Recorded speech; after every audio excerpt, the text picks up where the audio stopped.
আপনারা দেখেছেন যে ফারাক্কার ৪৪টা গেট খুলে দেওয়া হয়েছে, তিস্তার সকল গেট খুলে দেওয়া হয়েছে।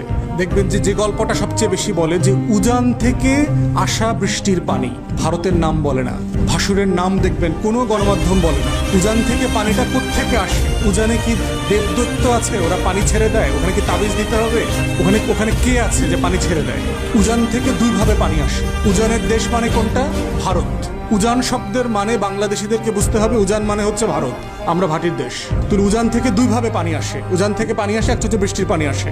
পৃথিবীতে সবচেয়ে বেশি বৃষ্টিপ্রবণ অঞ্চল হচ্ছে আমাদের যে পার্শ্ববর্তী ভারতের যে রাজ্য আছে মেঘালয়। এই মেঘালয়ের শিলং চেরাপুঞ্জি হচ্ছে পৃথিবীতে গড়পট্টায় সবচেয়ে বেশি বৃষ্টি হয় হচ্ছে ওইখানে।